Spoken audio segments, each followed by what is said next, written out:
Bonjour à tous! 皆さん、こんにちは。さくらです。Nouveau téléspectateur, je suis une japonaise qui habite au Kansai, au Japon. Je vous envoie des informations amusantes sur le Japon. Si vous l'aimez, je serais heureuse si vous pouviez vous inscrire avec le bouton d'inscription. Veuillez le recommander à vos amis et à votre famille qui aiment le Japon également. Merci beaucoup! Aujourd'hui, je voudrais vous présenter Fushimi à Kyoto. En parlant de Fushimi, le sanctuaire Fushimi Inari Taisha, que vous connaissez tous, est très célèbre. Ce sanctuaire a un magnifique symbole torii et ce sanctuaire est l'un de mes sanctuaires préférés. En fait, ce Fushimi a un charme différent. Fushimi à Kyoto est connu comme l'une des principales brasseries de saké du Japon, fortement recommandé pour les personnes qui aiment le saké, comme moi. Il y a environ 22 brasseries de saké qui utilisent la délicieuse eau de Fushimi pour faire de délicieux saké et vous pouvez visiter les brasseries de saké. Chaque brasserie de saké est particulière dans la fabrication du saké et il existe des endroits où vous pouvez profiter de visites et de dégustation de brasseries de saké.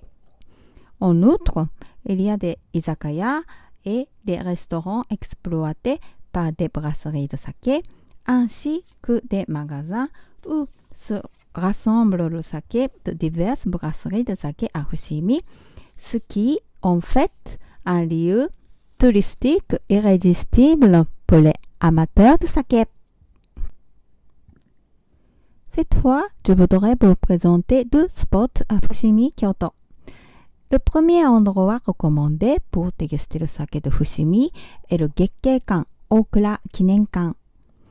Il s'agit d'un musée entreprise de la célèbre compagnie de saké Gekkeikan, situé à environ 10 minutes à pied de la gare de Fushimi Momoyama. Vous pouvez voir l'exposition d'outils de brassage de saké et l'histoire de Gekkeikan et vous pourrez profiter de l'atmosphère de l'ancien brassage du saké. Et ce qui fait le bonheur des amateurs de saké, c'est le saké de dégustation préparé à la fin de la visite. Actuellement, juin 2021, il a été annulé en raison de Covid, mais à la place, je peux obtenir une petite bouteille de saké de 180 ml et un ochoko. Ça veut dire que c'est un petit verre pour boire du saké en souvenir. Ochoko de Gekkeikan sera un très beau souvenir. Après la visite, vous pouvez obtenir du saké brut de valeur qui ne peut être acheté qu'ici à la boutique. Le deuxième que je voudrais vous présenter est le restaurant Tsuki no Kurabito. Bien qu'il s'agisse d'une petite destination touristique, elle est parsemée d'une excellente cuisine. Tsuki no Kurabito peut déguster de l'anguille ou de la nourriture japonaise. À l'entrée, on vous demandera si vous souhaitez manger de l'anguille ou l'autre. Ainsi, lorsque vous direz que vous ne souhaitez pas de l'anguille, vous serez guidé vers un siège où vous pourrez déguster de la nourriture japonaise, pas de l'anguille. Si vous souhaitez manger de l'anguille, n'oubliez pas de répondre unagi. Le menu de déjeuner limité que j'ai reçu pour 30 repas par jour comporte de nombreuses petites assiettes et vous pouvez déguster de nombreux ingrédients petit à petit. La recommandation ici est le tofu, fait à la main à volonté. Le tofu est populaire dans le monde entier en tant que menu sain.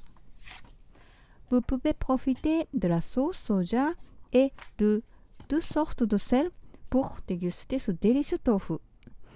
En fait, j'ai mangé 2 tofu. Tsuki no Kurabito est un restaurant réalisé en remodelant une brasserie de saké centenaire, donc l'intérieur est très beau et calme. Si vous aimez l'ambiance rétro et calme, vous serez ravis. Il y a aussi une petite arcade commerçante appelée Ryomadori. ou on peut manger des glaces à la base de riz de saké et de gelée de fruits contenant 10% de saké.